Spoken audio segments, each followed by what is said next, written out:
does America First actually mean? Seriously, because I hear that phrase all the time. I voted for candidates who promised it.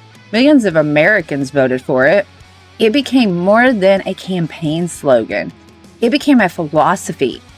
Put American workers first. Put American jobs first. Put American families first. Secure the border. Stop wasting taxpayer money overseas. Stop endless wars. Fix the economy. Help Americans. That's what America First is supposed to mean. So when Congress finally sends a housing bill to the president's desk that passed with overwhelming bipartisan support, and it gets delayed because of an unrelated political demand, I think it's fair to ask a simple question. Is this still America First, or is it politics first? Because those aren't always the same thing. I'm exiled to the greener grass, searching for the uncertain haze. Welcome back to Chalmers Talks. This is where we share opinions based on facts. You don't have to agree with my opinions. In fact, I'd rather you didn't blindly agree with anybody. Do your own research. Challenge everything, including what I say. But let's have an honest conversation.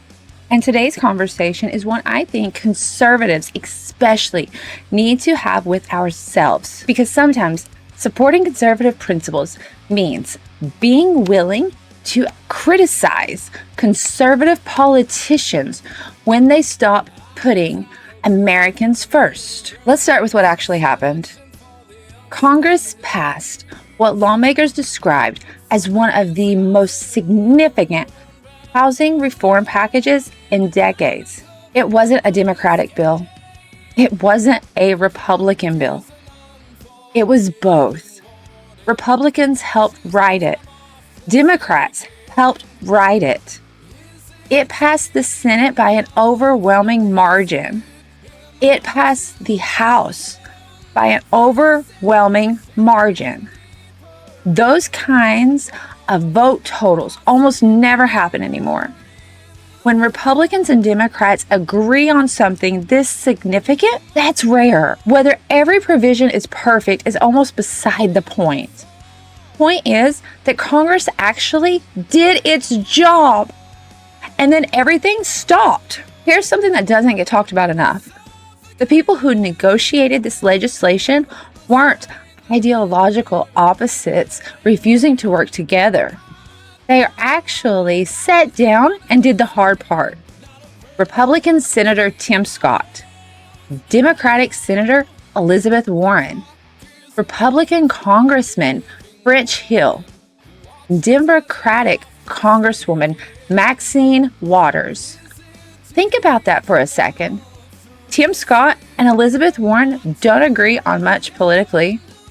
French Hill and Maxine Waters certainly don't see the world the same way, yet they managed to produce legislation that huge majorities in both chambers could support. Whether you love every part of it or hate parts of it, that's what governing looks like.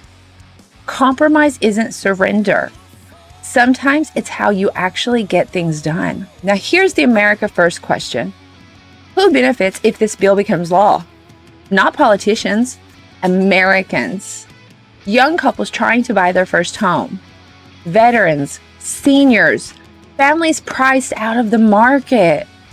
Communities trying to build more housing. Developers who actually build homes instead of Wall Street firms buying thousands of them.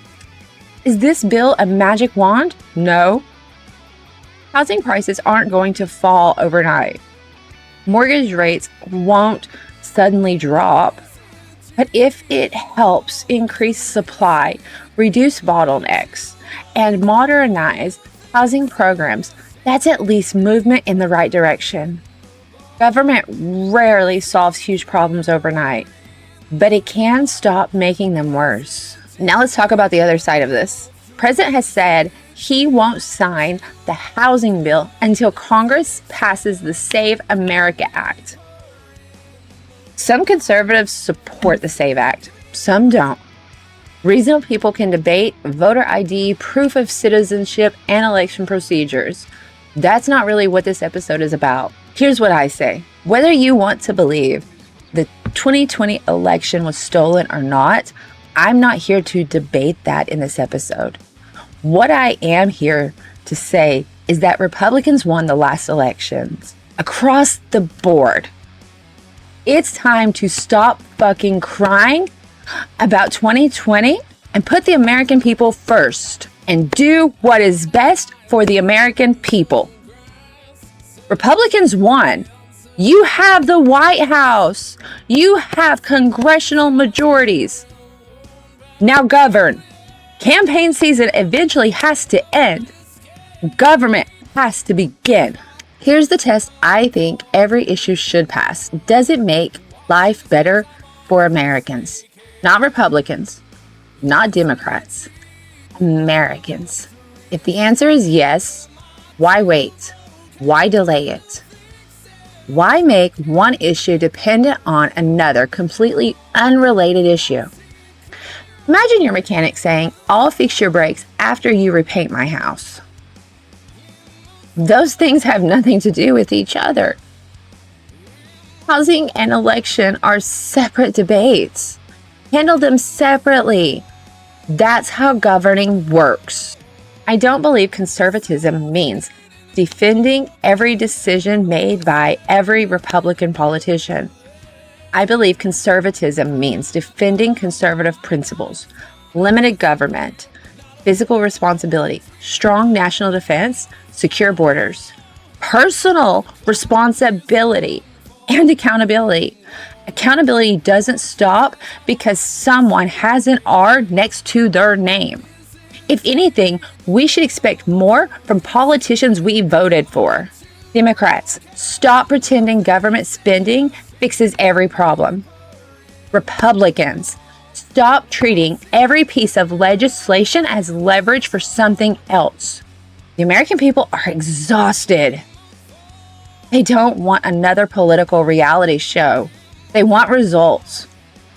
Affordable homes, lower prices, safe communities, better jobs, a secure border, a balanced budget, and a government that occasionally remembers who it works for. America First should never become politician first. It should never become party first. It definitely should never become ego first. If Republicans ask the American people for power, then use that power to improve the lives of Americans. Sign the bills that help people. Fight for your priorities, but don't lose sight of why voters sent you there in the first place. Because at the end of the day, there are millions of Americans who don't care about Washington's political chess match. They're trying to afford rent. They're trying to buy their first home.